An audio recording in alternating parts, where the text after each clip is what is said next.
Ready? Okay. Can I share a dirty little secret with all of you? Alright, not only did I not shower today, because I showered yesterday, but in an ideal world of mine, I picture myself out in some Oregon woods in a log cabin with my husky puppy and dog, music, and self-actualization. Now, why, you might ask, is this dirty?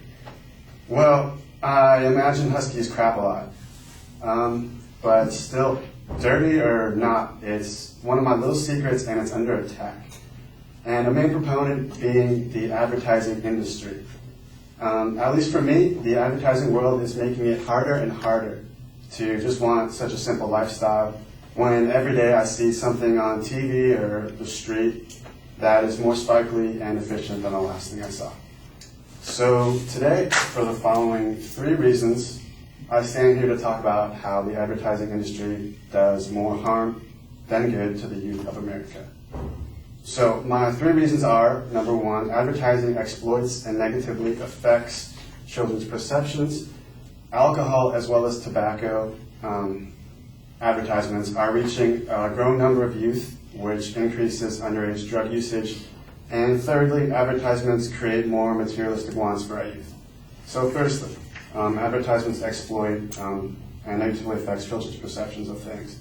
So according to the APA, the American Psychological Association, young children are cognitively and psychologically defenseless against advertisements. And this frequently makes these children accept advertising claims at face value. And an example of this comes from an article discussing commercial influence on children's perceptions of gender-appropriate toys. So this experiment that they did included 62 first and second graders, and they exposed these kids to one of 3 commercials in which either all boys or all girls were playing with a toy. Now there's also another control group, and these children were viewed with non-toy commercials. So each group had to identify 6 toys as being for boys, girls, or both, with 2 of those toys being from one of those 3 commercials. And the result was that the first group, that wasn't the control group, more of those kids identified the 2 toys from the commercials as being for boys only or girls only. So as you can see, advertisements can shape children's perceptions, and mainly in this example, gender stereotype toys. So my second point is alcohol as well as tobacco advertisements increase underage drug usage. So according to the Center for Alcohol Marketing and Youth, in 2009, the average youth from 12 to 20 years of age watched at least one alcohol promoting commercial each day, which is a 71% increase from 2001. And also, youth view 45% more beer ads and 27% more liquor ads in magazines than do people of legal drinking age. And also with smoking, according to Quit Smoking Hub, 25% of American high schoolers smoke, and the number's only growing. So there was a study conducted by Contemporary Pediatrics in 2006 of individuals ranging from 15 and 26 years of age, and this study found a direct correlation between the amount of exposure to alcohol advertising with higher levels of drinking and a steeper increase in drinking over time. Okay, and on to my last and final point. Advertisements create more materialistic wants for our youth.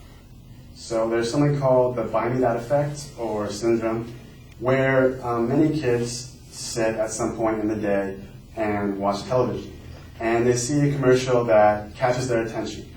So many of these kids run to their parents to buy that item. And these children at times may get tempted to impulsively buy and can get attached to materialism rather than real joys in life.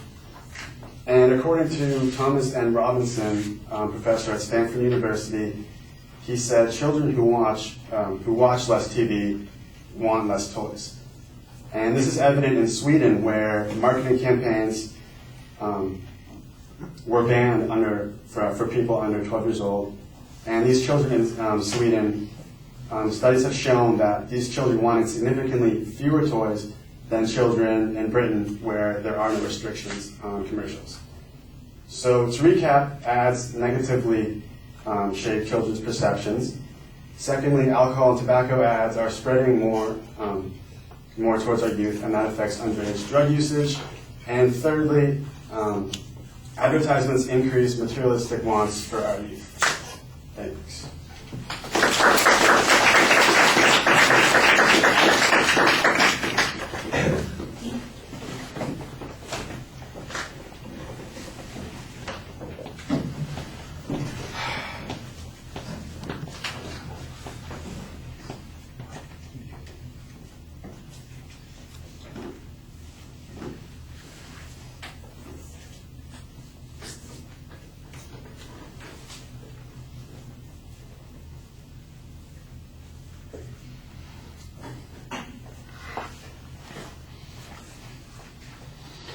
All right, well, you make a comparative claim, and we never get the second part of the comparison about whatever benefit it might have had. You do set up what the main points are going to be pretty clearly, and so I didn't think there was any problem there. And as you got to each of those points, you did a nice job signposting them.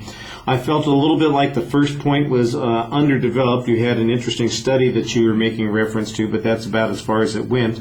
The second point had most of the statistical information on it.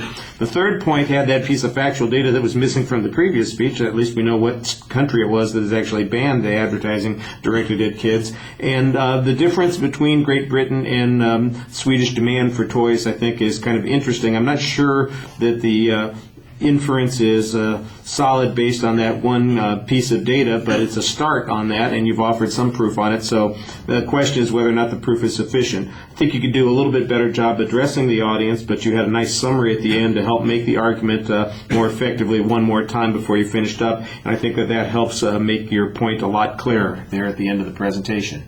All right, thank you.